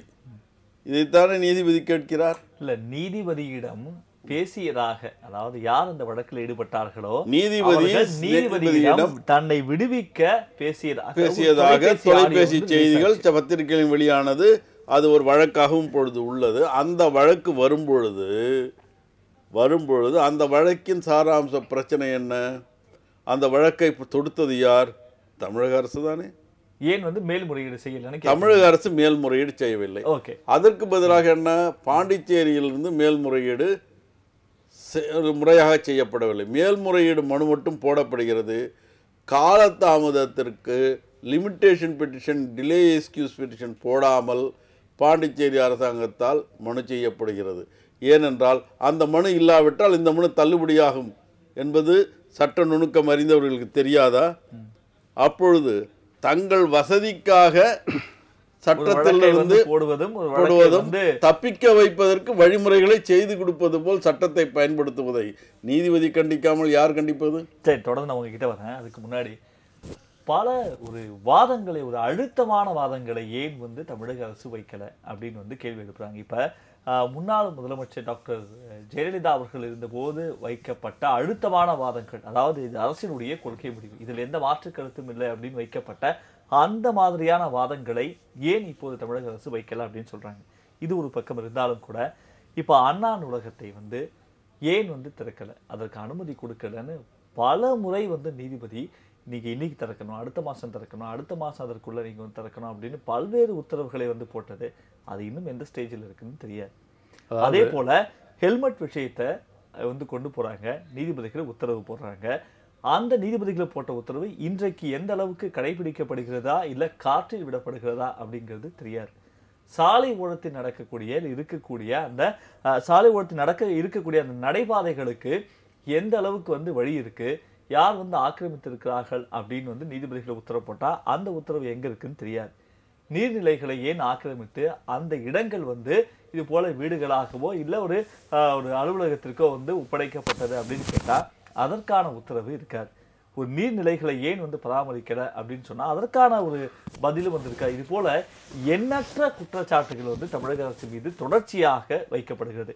விவசாயிகள் முதற்கொண்டு, அதாவது உச்சநீதிமன்றமே இதை வந்து ஒரு எதிர்த்தரப்பு நீங்க வழக்கா வந்து இப்படி நீதிமன்றம் சொல்லிடுச்சு அப்படின்னு பார்க்காம இதுல என்ன விஷயத்த நம்ம எதிர்காலத்துக்கு வந்து பண்ணலாம் அப்படின்னு நீங்க அந்த மாதிரியான விஷயங்களை முன்வைங்க, நம்ம விவாதிக்கலாம் அப்படின்னு வந்து சொல்லுகிற அளவுக்கு தமிழக அரசு பல்வேறு நிலைகளில் இது போல தொடர்ச்சியாக பல கண்டனங்களையும் நீதிமன்றத்திடம் வந்து பெற்றிருக்கு, அவதூறு வழக்குகள் உட்பட. அதாவது இதில் நீங்கள் ஒரு விஷயத்தில் தெளிவாக இருக்கணும். இப்போ இந்த சீம கருவேல விஷயம் சொன்னீங்க, அது வந்து மதுரை பெஞ்ச், ஹைகோர்ட் பெஞ்ச் வந்து செய்யணும்னு சொல்கிறது. சென்னை நீதிமன்றம் வந்து ஹைகோர்ட் வந்து என்ன சொல்கிறாங்க அப்படின்னா செய்ய வேண்டியதில்லைன்னு, அது தடை. என்ன செய்ய வேண்டியதில்லைன்னா அது சயின்டிஃபிக்காக ப்ரூவ் பண்ணல. அதாவது அதனால தான் தண்ணி பஞ்சம் ஏற்படுது, அதனால தான் மற்ற மரங்கள் விளையல அப்படிங்கிறதுக்கு சயின்டிஃபிக்காக ப்ரூவ் பண்ணல, அதனால தடை. யார் வந்து ப்ரூவ் இல்ல அப்படின்னு தான் தடை கொடுத்துருக்கு. அப்ப இல்ல நீங்க இல்ல என்னை பேச விடுங்க. அப்ப நீதிபதிகள் கொள்கை முடிவுல தலையிடுறாங்களா இல்ல நீதிபதிகள் வேறுபட்ட கருத்துல இருக்காங்களாங்கிறத இதை குறிக்கணும். ஏன்னா நான் முதல்ல ஆரம்பத்திலே உங்களுக்கு சொன்னேன், 52 நீதிபதிகள் இருக்காங்க உயர் நீதிமன்றத்தில். 52 நீதிபதிகளுக்கு அதாவது நீதிமன்ற கட்டடம் என்பது ஒன்று, அதுக்குள்ளே இருக்கிற நீதிபதிகள் 52 பேர். 52 பேருக்கும் 52 வகையான பார்வை இருக்குது, அதில் ஒன்றும் தப்பே இல்லை. அதனால் அவங்க என்ன பண்ணுறாங்க, அவங்கவுங்க கருத்துக்கு அவங்க முன்னால் எடுத்து வைக்கக்கூடிய அந்த வாதங்களுக்கு ஏற்ப நீதிமன்றத்தினுடைய நீதி இருக்குது. அதனால் நம்ம அதுக்குள்ளே போய் இது இவங்க சொன்னது சரியா அவங்க சொன்னது தவறாங்கிறத பார்க்க முடியும். ஏன்னா அந்த நீதிபதிக்கு அன்றைக்கு அவர் முன்னால் விவாதிக்கப்பட்ட விவாதத்தின் அடிப்படையில் இருக்கிற சூழலை பார்க்கின்ற பொழுது அப்போ இது சரியாக தானே இருக்குது, சயின்டிஃபிக்காக ப்ரூவ் பண்ணலை, அதையும் தடை பண்ணுறாங்க, தடை பண்ண வேண்டிய அவசியமே இல்லை அப்படின்னு சொல்லிட்டு உடனே அதுக்கு தடை கொடுக்குறாரு. இப்போ அதே வந்து மதுரை பெஞ்சு நீங்கள் பார்க்கும்போது அவங்க முன்னால் வச்ச வாதத்தின் அடிப்படையில் இதனால் தண்ணீர் பஞ்சம் ஏற்படுது, மற்ற மரங்கள் எல்லாம் விளைய மாட்டேங்குது, கொல்ல மாட்டேங்குது, அப்போ நீக்குங்கண்டு நீதிபதிகளை ஒரு கமிட்டியை போட்டு நேரடியாக கூட எல்லாம் போய் பார்த்து சில நீதிபதிகள் ஒரு மாதம் சம்பளத்தையோ இல்லை 10,000 ரூபாயோ கூட அதுக்கு டொனேஷனாக கொடுத்தெல்லாம் செயல்பட்டுருக்காங்க. ஆக எல்லாருடைய நோக்கமும் என்ன அப்படின்னா சமுதாய மேம்பாடு, நாடு மேம்படத்தான் நம்ம எல்லாருமே சேர்ந்து செயல்படுறோம். அப்போ ஒவ்வொருடைய கருத்துக்களிலேயும் ஒவ்வொரு மாற்றங்களும் ஒவ்வொரு இதுவும் ஏற்படுது. அப்போ அந்த ஒவ்வொரு கருத்து சுதந்திரமும் அந்தந்த காலகட்டங்களுக்கு தகுந்த மாதிரி மாறுபட்டுக்கிட்டு இருக்கு. மாறுபட்டு கொண்டே இருக்கிறதுனால தான் அந்த மாற்றங்களை நம்ம செயல்படுத்த வேண்டியிருக்கு. அதே மாதிரி அரசனுடைய கொள்கை முடிவு சரியாக இல்லைங்கிற மாதிரி உங்க கேள்வி இருக்கு. இல்லவே இல்லை, அரசனுடைய பொதுவாகவே வந்து இல்ல, அதாவது மாண்புமிகு மறைந்த தமிழக முதல்வர் புரட்சித்தலைவர் அம்மா அவர்கள் இருக்கின்ற பொழுது எதை சொன்னாலும் சரியாக சொன்னார்கள். அவர்கள் உச்ச நீதிமன்றம் வரைக்கும் போனாங்க, போராடினாங்க, வாதாடினாங்கிற கருத்தையெல்லாம் அருமை சகோதரர் தெளிவாக சொன்னார். இப்போ அதே வழியில் வந்த அரசு இன்றைக்கு செயல்பட்டு கொண்டிருக்கிறது, அதில் எந்த மாற்றுக்கிறது உங்களுக்கு நல்லாவே தெரியும். இன்னைக்கு தமிழக அரசியலை பொறுத்தவரை ஆளும் அரசு வந்து தன்னுடைய உள்கட்சி விவகாரங்களில் தொய்வு ஏற்பட்டிருக்கிறது. அதனால் அந்த மாற்றத்தை போக்கி இப்போ வேகம் எடுத்திருக்கு. ஏன்னா இப்போ மாண்புமிகு தமிழக முதல்வர் எடப்பாடி பழனிசாமி அவர்கள் பதவியேற்று 75-76 நாள் தான் ஆகிறது, 89 நாள் ஆகிறது. அப்ப இதுக்கிடையில இந்த பிரச்சனைகளை எல்லாம் சால்வ் பண்ணி அவர் வந்து ஒரு நிலையான இடத்துக்கு, அதனாலதான் இன்னைக்கு அவருடைய திட்டங்கள் அவருடைய செயல்பாடுகள்லாம் இப்ப நீங்க பாத்தீங்கன்னா இப்ப வேகமாக இருக்கு. இப்போ இன்னைக்கு கூட நீங்கள் அதனால தான் நான் முதல்ல சொன்னேன், இந்த மண் குவாரிகளை வந்து அரசே ஏற்று நடத்துங்கிற திட்டத்தை சொல்லியிருக்காரு. அப்போ இது வந்து என்ன அப்படின்னா மக்களுடைய நலனை கருதி வேகமான முடிவுகள், தெளிவான முடிவுகள் இனி வர்ற காலங்களில் உங்களுக்கு இருக்கு. நாளைக்கு வந்து நீட் தேர்வு நடக்க போகுது. இப்ப நீட் தேர்வுல கிட்டத்தட்ட ஒரு 80,000 மாணவர்கள் வந்து தமிழகத்துல இருந்து எழுத போறாங்க. 11.5 லட்சம் வந்து மாணவர்கள் இந்தியா முழுக்க எழுத போறாங்க. எந்த அடிப்படையில் அவங்க எழுதுவாங்க? கடைசி வரைக்கும் உங்களுக்கு நீட் தேர்வு இருக்காதுன்னு சொல்லி சட்டமன்றத்திலே வந்து அதற்கான ஒரு அமைப்பு வந்து ஏற்படுத்தப்பட்டு அதற்காக வந்து அவர்கள் வந்து ஒரு சட்டமன்றத்திலே ஒரு இது தீர்மானம் வந்து நிறைவேற்றப்பட்டு குடியரசுத் தலைவர் கிட்ட வந்து போயிடுச்சு. இன்னும் அனுமதி வந்து பெறல. கடைசி வரைக்கும் எங்களுக்கு இருக்காது அப்படின்னு நினைச்சிட்டு இருந்தவங்க அதற்கான பயிற்சி மையங்கள் இன்னும் பல ஊர்ல இல்லவே இல்லை. நம்முடைய பாடத்திட்டமே பல வருடங்களாக போன ஜெனரேஷனுடைய நம்ம பாடத்திட்டங்களை படிச்சிருக்கோம். எல்லாமே தெரிஞ்சும் மாணவர்களை ஒரு பக்கம் வந்து குழப்பி அதற்கேற்ற வழிமுறையும் வந்து செய்யாம நீதிமன்றம் இன்னைக்கு வந்து ஏன் இதை எதிர்கொள்ள தயங்குகிறது?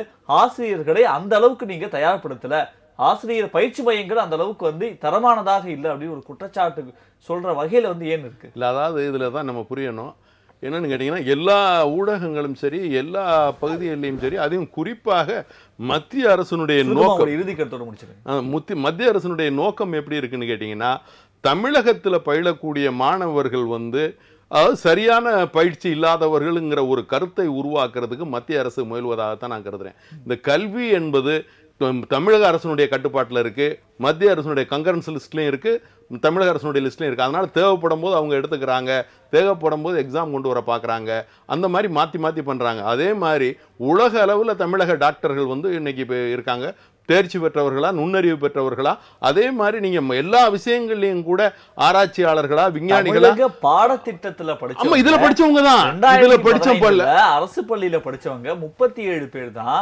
மருத்துவக் கல்லூரிக்கு செலக்ட் ஆயிடுறாங்க. அதாவது நீங்க அதுல புரியணும், அதுல நீங்க புரியணும். அதுல இல்ல நீங்க இந்த கணக்கு எடுத்து வச்சுட்டு பேசாதீங்க. இதுக்கு காரணம் என்ன? ஐயா, தலையீட்டுக்கு மன்னிக்க வேண்டும். தமிழ்நாடு அரசு நடத்திய தேர்வில் ஒரு சிபிஐ மாணவன் கூட தேர்வாகவில்லை என்பதையும் சுட்டிக்காட்ட வேண்டும். அப்பொழுது என்றால் சிபிஐ பாடத்திட்டங்களும் தமிழ்நாடு பாடத்திட்டங்களை விட தரக்குறைவாக உள்ளதா? சிபிஎஸ்இ இதுவரை நீங்க சொல்றீங்க, இதற்கு முன்பு நடந்த தமிழ்நாடு அரசுகள் நடத்திய தேர்வும் தமிழ்நாடு அரசு எம்பிபிஎஸ்க்கு உள்ள தேர்வே, மெடிக்கல் அட்மிஷனுக்கு உள்ள தேர்வே, தேர்வில் ஆகட்டும், தேர்வுக்கு விண்ணப்பித்த பிறகு நடந்த நேர்முக தேர்வாகட்டும், எதிலும் சிபிஎஸ்இ மாணவர்கள் விண்ணப்பித்தவர்களில் யாருமே செலக்ட் ஆகவில்லை. ஏனென்றால் அவர்களுடைய தரம், அவர்கள் தமிழ்நாட்டில் கேட்கின்ற பாணியில் அவர்களுக்கு கேள்வித்தாள்கள் இல்லாததால் அவர்களால் வர முடியவில்லை. அதே போல்தான் இப்பொழுது அரசாங்கம், மத்திய அரசு இதில் கொள்ளையடிக்க வேண்டும், தமிழ்நாட்டுக்கு பிள்ளைகளை விட தாங்கள் சிபிஎஸ்இ பிள்ளைகள் அதிகமாக தமிழ்நாட்டில் நுழைய வேண்டும் என்ற கருத்துடன் தான் இந்த நீட் தேர்வில் வேண்டுமென்று அவர்கள் பாணியில் கேள்விகளை கேட்டால் தமிழ்நாட்டில் நிறைய இடத்தில் நுழையலாம். தமிழ்நாட்டு மாணவர்கள் இதற்கு வந்து ஒப்புதல் கொடுத்தது. அப்ப ஏன் நீதிமன்றம் வந்து நீதிமன்றம் ஒப்புதல் என்பது சட்டத்தின் அடிப்படையிலானது, சூழ்நிலை அடிப்படையில். அங்கே சட்டத்தில் கண்கரண்ட், ஐயா அவர்கள் சரியாக சுட்டிக்காட்டினார்கள், கண்கரண்ட் லிஸ்டில் கல்வி வரும்பொழுது மத்திய அரசு பிறப்பிக்கின்ற உத்தரவு தான் கடைபிடிக்க வேண்டும். ஆகவேதான் அந்த நிலை ஏற்பட்டது. இங்கே நீட் தேர்வை பொறுத்தவரை தமிழக அரசு சட்டம் இயற்றி அனுப்பியுள்ளது. ஜனாதிபதி கையெழுத்து போட வேண்டும். ஏன் காலதாமதம் செய்கிறார்கள்? ஜல்லிக்கட்டுக்கு உடனடியாக செய்கின்ற கையெழுத்தை இப்பொழுது மட்டும் மறுப்பதன் உள்நோக்கம் என்ன? அது தமிழ்நாட்டிற்கு எதிராக, தமிழ் மாணவர்களுக்கு எதிராக வஞ்சிக்கப்படும் செயலாகத்தான் நான் கருதுகிறேன். அதாவது இந்த நிலைப்பாட்டை தான் தமிழக அரசு எதிர்த்து கொண்டிருக்கிறது. மத்தியில் இருக்கிற அரசு அவர்களுடைய கோட்பாடை நிலைநிறுத்துவதற்கு, தமிழர்கள் மேம்பாட்டை தடைப்படுத்துவதற்கு இதை செய்து கொண்டிருக்கிறார்கள் என்பது கண்டிப்பாக உள்ளங்கை நெல்லிக்கனியாக எல்லாருக்குமே தெரியும். ஆகவே அனைத்து கட்சிகளும் சேர்ந்து அதனாலதான் ஒரு மனதாக தீர்மானம் போட்டோம். புரியுதா உங்களுக்கு? நீட் தேர்வை தடை செய்ய சொல்லி ஒரு மனதாக. அதே மாதிரிதான் இந்த மேல் படிப்புக்கு போற 50% இட ஒதுக்கீடு, அதுலயும் அவங்க தலையிடுறதுக்கு காரணம் இதுதான். ஏன் அப்படின்னா நம்ம ஊர்ல தான் அதிக மெடிக்கல் காலேஜஸ் இருக்கு, அதிக மேல் படிப்புக்குள்ள இடவசதிகள் இருக்கு. இந்த இடவசதிகளை இந்தியா முழுதும் உள்ள மாணவர்களுக்கு அவங்க எடுத்துக்க பாக்குறாங்க. அதை கண்டிப்பாக போராடி நம்ம அரசு பெறணும், நம்மளும் பெறணுங்கிறத இறுதி கருத்தை நீங்க வந்து சொல்லிடுங்க. இதற்கு தவிர்த்து என்ன சட்ட பஞ்சாயத்து இயக்கம் மூலமாக அடுத்து என்ன வந்து முடிவு பண்ணிருக்கீங்க? இது போன பல விஷயங்கள்ல வந்து நிறைய விஷயங்களை நீங்க இன்வால்வ் ஆயிருக்கீங்க. உங்களுடைய கடைசி கருத்தா? நீங்கள் இதில் வந்து பார்த்தீங்கன்னா 2 விதமே தவறு இருக்குது. ஆக்சுவலாக வந்துட்டு மாநில சுயாட்சி தான் இந்த கல்வித்துறை. அது வந்துட்டு கண்கரண்ட் லிஸ்ட்டுக்கு போனதுனால அது மத்திய அரசு யோசிக்கலை. எப்படி 12 வருஷம் மாநில பாடத்திட்டத்தில் படித்தவன் அந்த 1% படித்த மாணவர்கள் சிபிஎஸ்சியில் இருக்கிற மாணவர்களுக்கு எப்படி அந்த கொஸ்டின் ரெடி பண்ண அவங்க எப்படி எழுதுவாங்கங்கிறது போட்டது இது மத்திய அரசாங்கத்தோட தவறு. மாநில அரசாங்கத்தோட தவறு என்னன்னா 12 வருடமா ஒரே பாடத்திட்டத்தை வச்சுட்டு நீங்க என்ன பண்றீங்க அப்படிங்கறத ஹைகோர்ட்ல போட்ட கேட்ட கேள்வி. அதை மாத்திரத்துக்கும் அதிகாரிகள் வந்து ஒத்துழைக்கல அப்படின்னா அடுத்த குற்றச்சாட்டும் கூட. அதிகாரிகள் அது நீ நேரம் குறைவா இருக்கு, அது வந்துட்டு அரசாங்கம் தான் பதில் சொல்லணும். ஏன்னா வந்துட்டு அரசாங்கம் வந்து தான் முடிவு எடுக்கணும். இன்னொரு விஷயம் என்னன்னா, மறைந்த முதல்வர் இருக்கிறப்ப என்ன பண்ணாங்கன்னா, உங்களுக்கு 2005 கவுன்சிலிங் வந்துட்டு முதல்ல ஜெயலலிதா மேடம் வந்து என்ன சொன்னாங்கன்னா ஓகேன்னு சொன்னாங்க. கடைசியில் வந்துட்டு 1 வருஷம் டிலே ஆகி மாணவர்கள் பாதிக்கப்பட்டு திரும்ப கலைஞர் கொண்டு வந்து தான் அதை சரி செய்தார். ஏற்கனவே இது நடந்திருக்கு. இந்த மாதிரி அரசாங்கம் வந்துட்டு தவறுதலா உதாரணங்கள் நமக்கு நிறைய இருக்கு. ஓகே, இந்த நிகழ்ச்சி கலந்து கொண்டு பல்வேறு ஒரு கருத்துக்களை வந்து முன்வைத்திருக்கீங்க. அதாவது வந்து பல கருத்துக்களை, பல ஜட்ஜ்மெண்ட்டை கூட நம்ம வந்து பல உத்தரவுகளை கூட நம்ம வந்து பேசின மாதிரி இருந்தது. உங்களுடைய கருத்துக்களை முன்வைத்தமைக்கு ராஜ் நியூஸ் சார்பாக உங்கள் மூவருக்கும் நன்றி. நேயர்களே, இத்துடன் இன்றைய மக்கள் மேடை நிகழ்ச்சி நிறைவு பெறுகிறது. மீண்டும் அடுத்த நிகழ்ச்சியில் சந்திப்போம். நன்றி, வணக்கம்.